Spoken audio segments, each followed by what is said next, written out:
Income method topic क्या है हमारा? नेशनल इनकम में 3 मेथड होते हैं। कितने मेथड होते हैं? वैल्यू एडेड मेथड, दूसरा इनकम मेथड और तीसरा। तो हम पहले क्या पढ़ रहे हैं?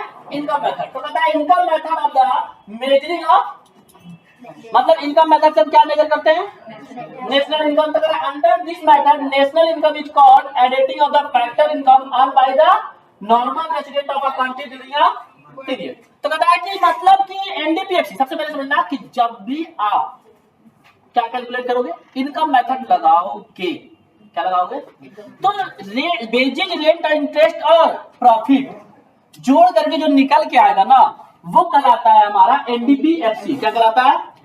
एनडीपीएफसी। क्या कहलाता है जी हमारा? और सर जी नेशनल इनकम का मतलब होता है एनपीएफसी। सर निकल के क्या है मेरा?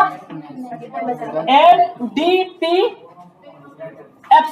सुनना ध्यान से, इनकम मेथड से कैलकुलेट क्या होता है, जबकि नेशनल इनकम के बारे में कहा क्या जाता है? तो सर जी मैंने अभी आपको पढ़ाया ना कि डी से कहा जाना है एन पे, कहा जाना है डी से। तो डी से एन पे जाने के लिए क्या करना पड़ेगा? Minus depreciation. अरे भैया वो तो ग्राउंड वैल्यू से जाता है।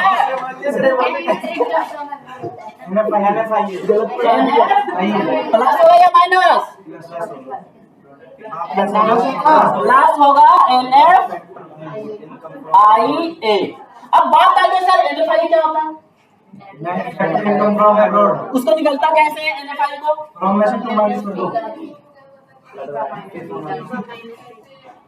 FIFA minus FITA, FIFA minus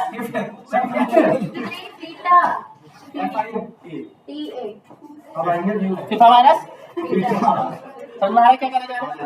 तो national from national income, net factor income from abroad को हम क्या करेंगे? तो क्या निकल के आएगा? इसको बोलते हैं national income.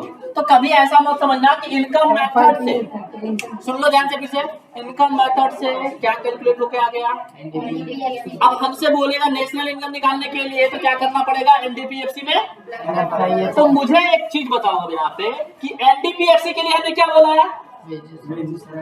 Wages plus rent plus interest plus profit, और इसमें फिर से प्लस क्या करना पड़ेगा? तो जाकर के निकल के क्या आएगा? और ये ऐड नहीं करेंगे तो क्या निकल के आएगा?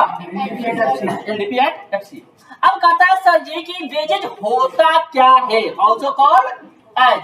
उस तरह से रेंट होता क्या है? इंटरेस्ट होता क्या है? प्रॉफिट होता क्या है? मतलब इसको क्या करते हैं? तो कहता है कि वेजेज एंड सैलरी का मतलब compensation of employee, labour income, employee compensation. मतलब कंपनसेशन ऑफ एम्प्लॉय, जितने तरह के कंपनसेशन किसको मिलने वाले हैं? एम्प्लॉय को। सर एम्प्लॉय को मिलता क्या क्या है? एम्प्लॉय को मिलता क्या क्या है? तो basic salary, wages, bonus, dearness allowances, employee contribution, PF जिसको बोलते हैं। मतलब इन सबों को जोड़ा जाए, इन सबों को जोड़ा जाए तो जाने वाला है क्या हमारा? वेजेज। अब सर जी अभी तो आपने बोला सिर्फ वेजेज ऐड होता है, अब आप कह रहे हो कि वेजेज में तुम डियरनेस अलाउंसेस भी ऐड करो, पीएफ भी ऐड करो, बोनस भी ऐड करो। मतलब क्वेश्चन बनाते समय बोनस दिया हुआ है, डियरनेस अलाउंसेस दिया हुआ है, पीएफ दिया हुआ है, इन सबों को जोड़ करके क्या निकल के आएगा? वेजेज निकल के आएगा। क्लियर है यहाँ तक? उसके बाद बात होती है रेंट होता क्या है? तो रेंट का मतलब rental income from land and building. आप नीचे देखोगे तो मैंने लिखा है rent from land, rent from building and royalty. सबसे इंपॉर्टेंट पॉइंट है एक रॉयल्टी। कहने का मतलब 2 वर्ड याद कर लो ना, रेंट और रॉयल्टी, रेंट एंड रॉयल्टी। तो सर जी आप यही पे ऐड कर देते ना, रेंट प्लस रॉयल्टी, तो ढेर सारे नाम हो जाते, कंफ्यूज आप कर जाते। इसलिए मैंने रेंट को अलग से बताया कि रेंट और रॉयल्टी होता है। फिर वेजेज को अलग से बताया मैंने क्या कि आपका salary, bonus, PF, dearness allowances सब क्या कहलाता है? वेजेज कहलाता है। इस तरह से इंटरेस्ट क्या होता है? इंटरेस्ट का मतलब देखो, इंटरेस्ट आप कैसे आता है? जब आपने पैसा मार्केट में, आपने पार्टनरशिप पढ़ा होगा तो इंटरेस्ट ऑन कैपिटल को बहुत अच्छे से पढ़ा होगा। फिर कोई पार्टनर ने बिजनेस में कैपिटल लगाया है, उसको डर लग रहा है कि मेरा पैसा डूब सकता है, इसलिए वो क्या मांगता है? इंटरेस्ट ऑन कैपिटल मांगता है। ठीक है जी। तो नीचे देखो इंटरेस्ट ऑन कैपिटल में क्या लिखा है? इंटरेस्ट ऑन लोन्स भी हो सकता है, इंटरेस्ट ऑन डिपॉजिट भी हो सकता है, इंटरेस्ट ऑन पेड लेंडर्स भी हो सकता है। क्लियर है यहाँ तक? उसके बाद हमारा क्या है, प्रॉफिट। प्रॉफिट क्या होता है, जो बिजनेस हम चला रहे हैं उसमें से जो हमारा एंटरप्रेन्योर इनकम जो होता है, ऑपरेटिंग सरप्लस जो होता है हमारा क्या कहलाता है प्रॉफिट में। मिक्स्ड इनकम सबसे इंपॉर्टेंट है, मिक्स्ड इनकम भी क्या कहलाता है, हमारा प्रॉफिट का ही पार्ट है। अब देखा जाए तो एक फॉर्मूला बहुत लंबा बन के आ गया, वेजेज एंड सैलरी, इन सबों को जोड़ो, इन सबों को जोड़ो, इन सबों को जोड़ो, इन सबों को जोड़ो, तब जाके एनडीपी एफसी निकलेगा। तो सर ऊपर तो आपने 4 बोला वेजेज, तो वेजेज का मतलब ये ऐड होगा सारा। फिर बोला मैंने क्या, रेंट, रेंट का मतलब ये ऐड होगा सारा। फिर मैंने क्या बोला, इंटरेस्ट, इंटरेस्ट का मतलब ये सारा ऐड हो सकता है। फिर मैंने बोला प्रॉफिट, प्रॉफिट का मतलब ये सारा ऐड होगा। तो क्वेश्चन करते समय इन सबों में से कोई भी वर्ड आ सकता है। एक लाइन में कहा जाए तो क्या है डिफरेंस बिटवीन द वेजेज, मतलब इन सबों को जोड़ दिया जाए तो क्या कहलाएगा, नेशनल इनकम। क्लियर है यहाँ तक, कोई डाउट?